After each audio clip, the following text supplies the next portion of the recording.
examples of when I was a child, but that very well could have saved my life. That's right. It could have also kept me out of situations that maybe would have been harmful to me.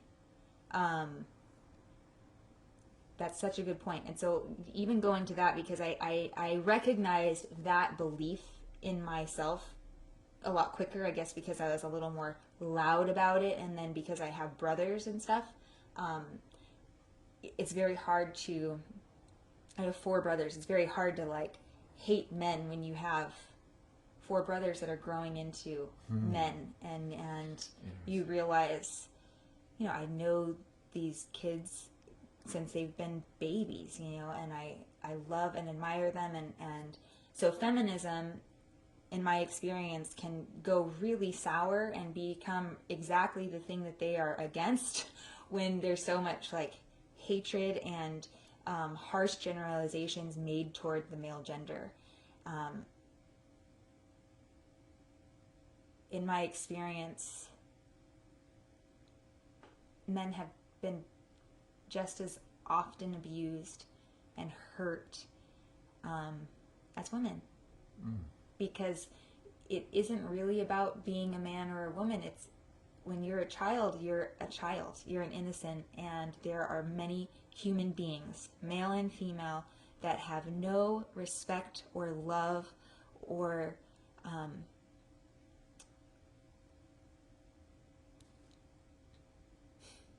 even adultness, really, to be able to treat children with love and respect. And so, as I'm like, that kind of was a little bit of a tangent there, but okay. My whole point is with the at one point, saying that men equals danger, stay away from them, could have been very helpful to my protecting me. But as I grew up, I had to learn how to change that belief, because that belief, as an adult who's trying to function happily and harmoniously with the world, that belief is actually very destructive. And that belief hindered me from doing a lot of different things that I wanted to do, simply because there were men involved. And I had to really face that fear. And I would say the place that I really, truly overcame my fear and my maybe a bit of hatred or distaste toward the male gender was through Kung Fu. But that was something that I really wanted to do. And part of why I took forever to actually do it was because I was terrified of having a male instructor, and there were only male instructors. Like, I got all the details, before I went in, signed up, like, okay, wait, so where do you have your lesson, And then I find out they're in, like, private little rooms, and I was like, oh, I don't know about that. I'm not going into a private room with a Kung Fu instructor. I mean, I have no chance. I'm not locking myself in a room with a martial artist, and hope to make it out alive. Right. Right. And so, kind of overcoming that resistance because of a fear that at once had maybe kept me alive or kept me safe, now was becoming a little bit ridiculous, Right. And so I did it, and then after that learned even more about the loving kindness that is in men, and just how much these guys loved and cared for their students, and really many of them were teaching this because they had shitty childhoods. Right. Many of them had been the same little kid abused as I'd been. And so I feel, and so that was my example. The purpose of sharing that story is my example of like a belief that at one point probably actually did keep me safe, but it needed to be transmuted. It needed to change at some point.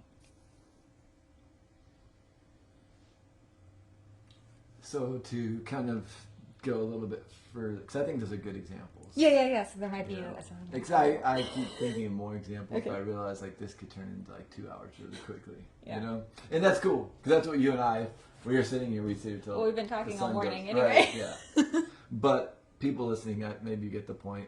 If you don't get the point, call us and we'll actually have a conversation with you. Pretty powerful one at that.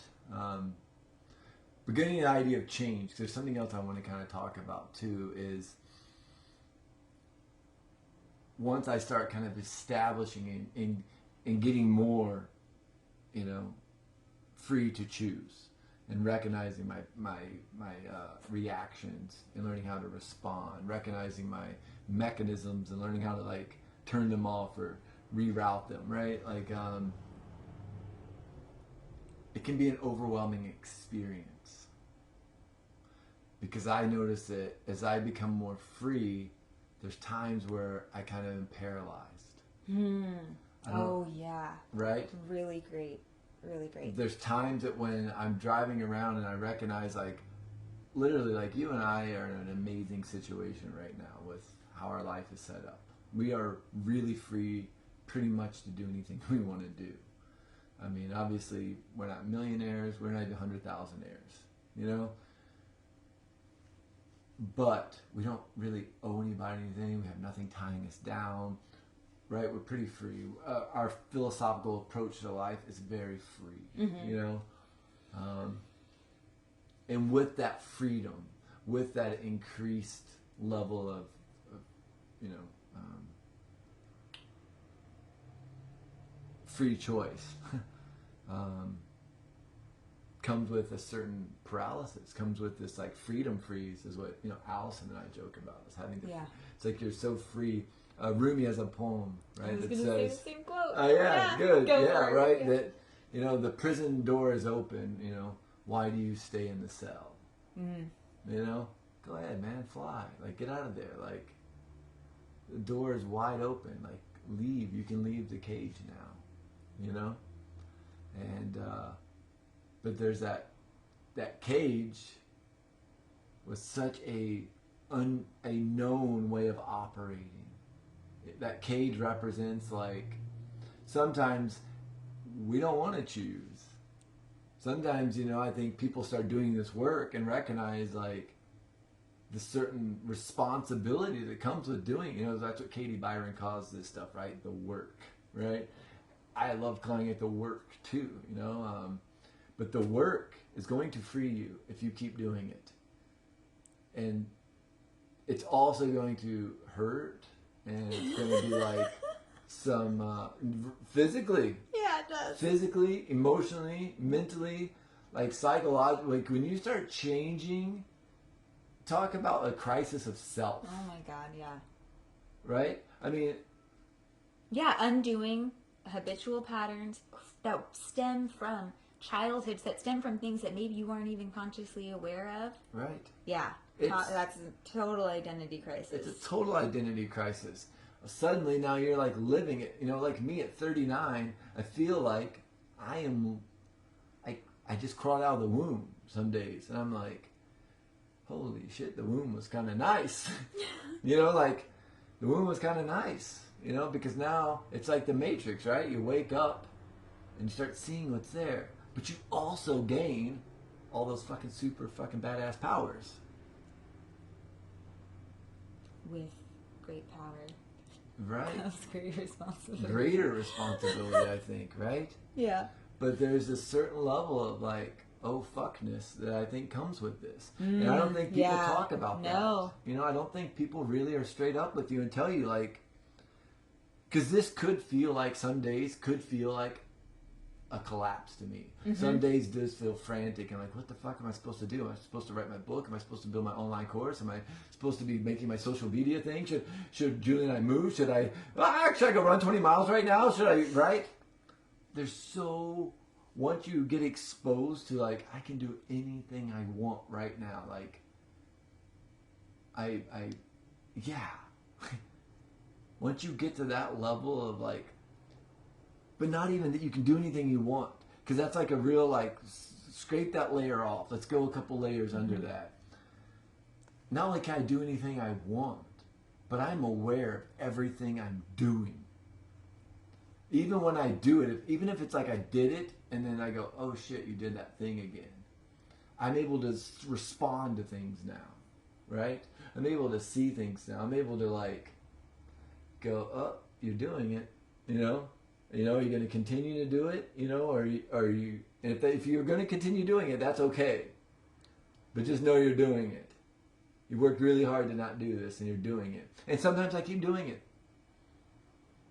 Sometimes I keep doing it, you know? And that's okay.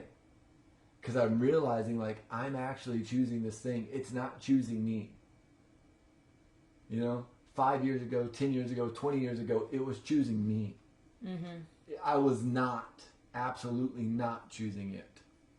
You know what I mean? Not the conscious part of you is not right, choosing it. Exactly right. Not on a very, like, aware level, like. And so now it's like and so in some ways those things become like almost like these little like rewards, you know? I'm going to let myself feel like that emotional. Like, because the bigger part of me goes, you know you don't need to do that anymore. You know this doesn't serve you anymore. But go ahead if you need to like sit here and feel sorry for yourself for an hour. Clock's ticking, you know what I mean? Like, because I'm going to snap back to it. Mm-hmm. Because I'm so far back, it's like that set point. Like I've changed the set point. I've changed the homeostatic set point. It's all been changed. So it's like, even if I slip down a little bit, it's like a band and it's just snapping me back up. You know? But it's work. And it's not 90 days and it's not 30. Yesterday we were hiking. Julie and I were talking about how we both like really, wellness has been our life.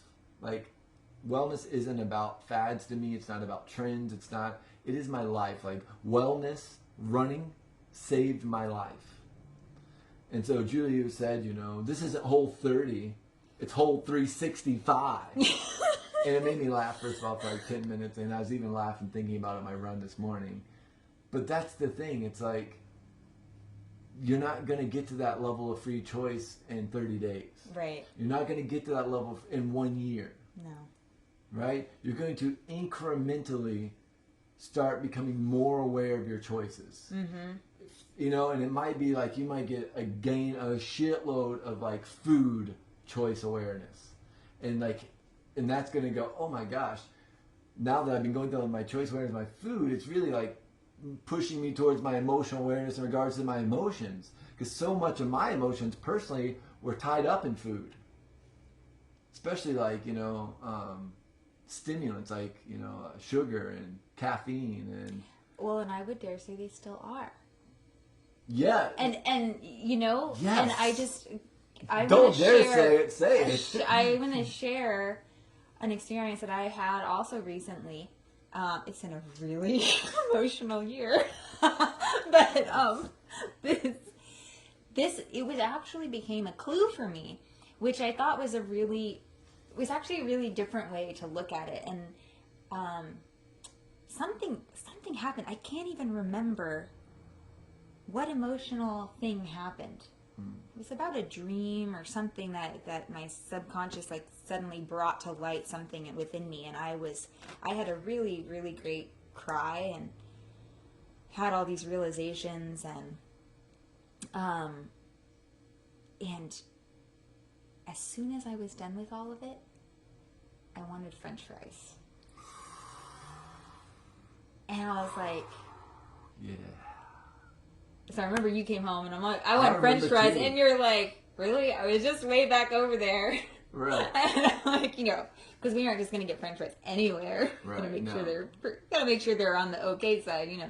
So you graciously drove with me to go get French fries and everything. But as we're driving to get French fries, I realized the last time that I got French fries after I was hurt was when I was 9 years old. Or 7 maybe?